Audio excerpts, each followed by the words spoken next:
Hey guys, Shane here, and tonight we're going to talk a little bit about the Chudlow Wood Gasification Stove. It's been raining here non-stop, so I'm going to go ahead and use some wood pellets, which is funny because that's what the stove is actually designed around, using with wood pellets. I usually just use sticks in it, just regular twigs that I find everywhere I go, and I've had zero problems with it. The stove is made in the UK. I'll go ahead and put a link down in the description on where you can get it. If you're gonna get it sent to the US, it's probably gonna be a little pricey.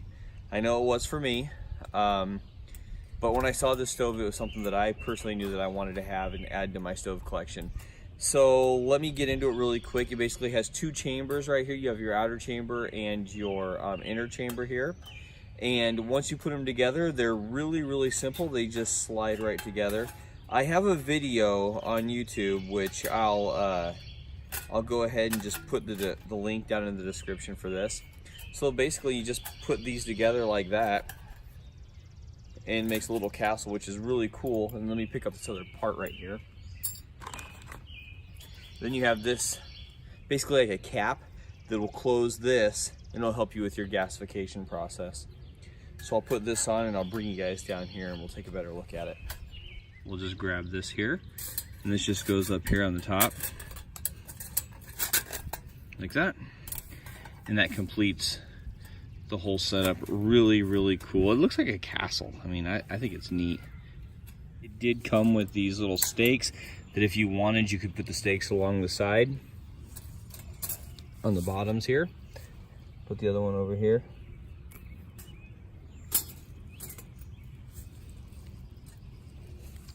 Basically to give your stove some stability just in case you're on uneven ground or it's super windy or whatever it may be. But really thoughtful. It all comes in this really neat, nice neoprene bag. I've had this stove for a long time now and it's definitely had its use. I have wood pellets I'm going to be using for it tonight. It's just because it's been raining non-stop here. And like I said before, the stove is actually designed around wood pellets. So maybe just a little more. I don't need to go all the way up to the top. All right, now if you look there, you'll see those nice jets. Those are for the gasification process. So we're gonna get this stove lit really quick and then we're gonna watch it gasify. So I've got this little zip cube here. I won't need all of it, so I'll just probably break it in half here. There. And this is how I've been doing it lately. One of these cubes will like 5 or 6 burns. So I just take my ferro rod. This is a Uberleben. I can't remember the name of it right now, but it's a really kind of bulky but really nice ferro rod. Check this out. Oh, don't check that part out where I break it. Let's see, right?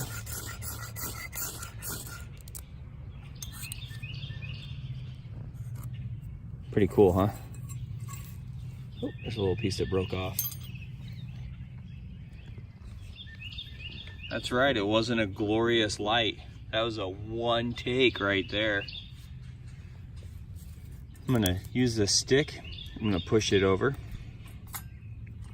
So it's kind of in the valley a little bit, in the middle of the pellets. And then we're just gonna let it burn. So while the stove was still lit, I did move it. It hasn't gone very far. It was just a few seconds ago, but I did move it over here to my scorched piece of ground that I already have. I've been doing all my burns on. There's a better look at the Chudlow. Wait until you guys see it gasify. It's very impressive. All right, I don't think I've ever really shown you guys our creek. There's our creek down there. Over here doing our burn. Just want to show you guys, if you look down in there, you see how the flame is starting to kind of sprawl a little bit. The camera's not quite picking it all up, but it's got a really nice spread right now along the whole top surface of the actual wood pellets. It's really gasifying really good. So that being said, I'm gonna go ahead and get my water on for my hot cocoa.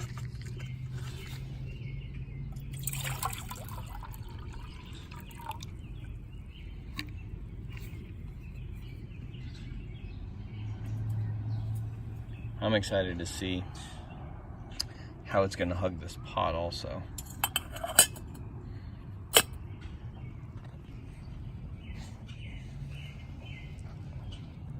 Just like I thought. Look at that. Isn't that cool? Gosh, I think that's awesome.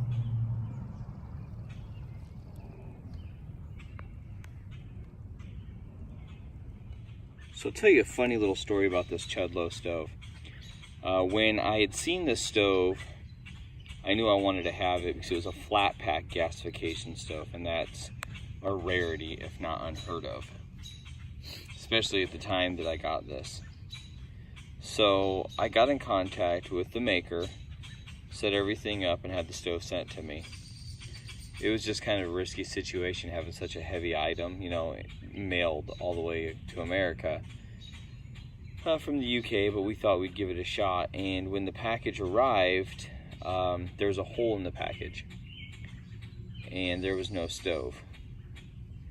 So of course I contacted Richard Collier and told him what had happened, and you know, no problem, he sent me another one right away, which, you know, I ended up getting my stove, and I got the video, which will be linked in the YouTube video from that. But funny thing is, about a few months back, I came across a wood stove for sale on eBay. Got a hold of my buddy, Lone Cedar Outdoors, and he was able to track down the routing number which was trying to sell it, and it was the post office. Apparently it was lost in the post office and they were auctioning it off. Well, if any of you guys know Mike from Lone Cedar Outdoors, he works for the post office. He's a bigwig up there in the post office now. He just moved to Idaho. But anyway, he was able to buy the stove. So there are 2 Chudlow stoves in America, in the US of A, which is kind of neat because I know the guy who owns the other stove, and he's my friend, so that was pretty neat. But yeah, so I always thought that was kind of funny that I found this stove, and at first I thought somebody had stolen it and was trying to sell it, and he's like, no man, that's the post office trying to sell it. They found it and they couldn't trace it down, so they're selling it. Thought it was neat. Look at that flame.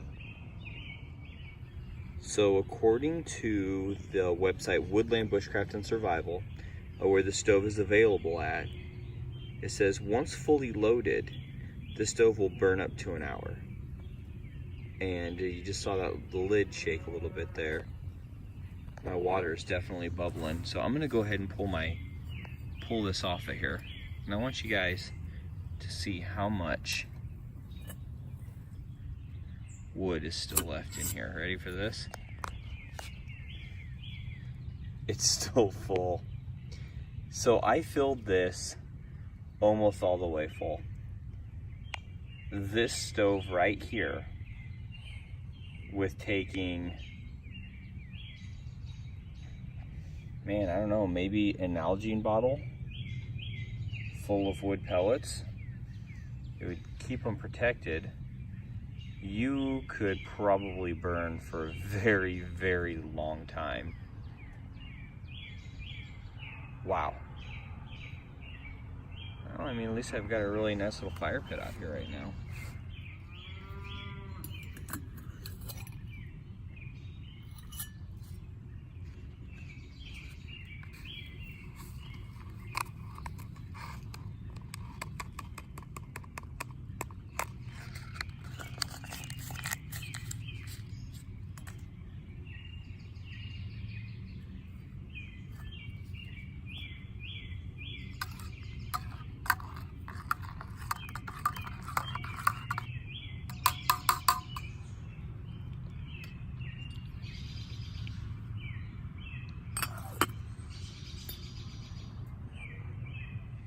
Well, what you probably can't see is the sun's going down, and I got this nice fire over here. And show you guys a little something. When you cook on a pot like this little Zebra 10-centimeter pot here, and you don't want to get yourself full of ash, you can just put your pot right in its cup right here and use that to like put on your lap or whatever else. That's how I've been doing it for quite a while now. There you go, see that? The bottom fits in there good enough that set it on the old knee here. Don't worry about getting full of soot. Not that I always care about getting full of soot, but sometimes I do.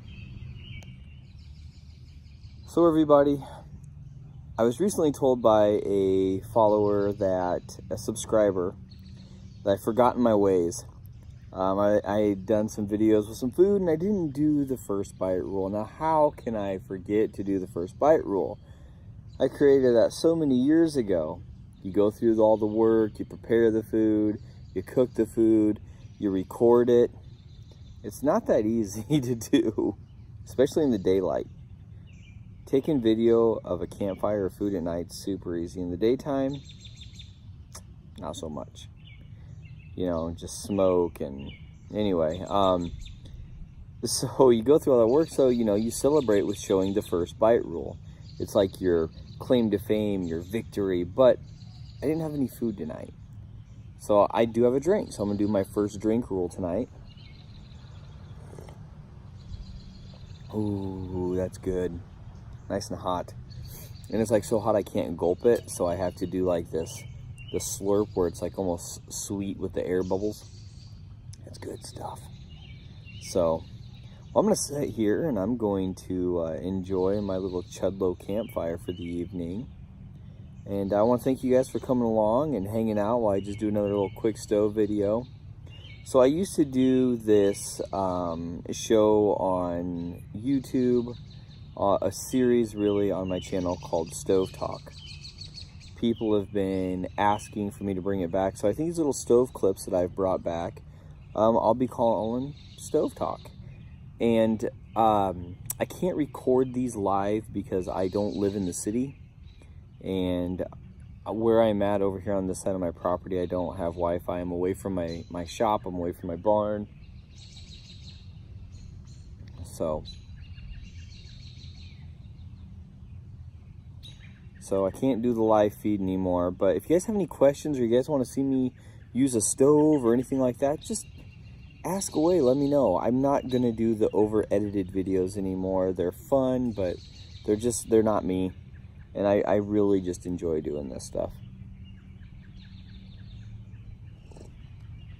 So if you have a stove you want to see me use, or you have some questions about a stove and maybe I don't have it, I can get it. I can add to my stove stable. And maybe here in one of the next few videos I'll go ahead and bring you guys into my new stove stable and show you guys what that's all about, because I've got some stoves in there. I got some stoves in there. So everybody, hey, thanks for just coming along and hanging out. We'll see you guys in the next one. Take care. All right, it's completely dark out now. My shop light my floodlight is lighting up the area here, but we're well over an hour on this burn right now. I was just sitting here relaxing. I've already cleaned up everything and I was just gonna let the stove burn out. But I'm rounded on an hour and 12 minutes of burn. So that's efficient.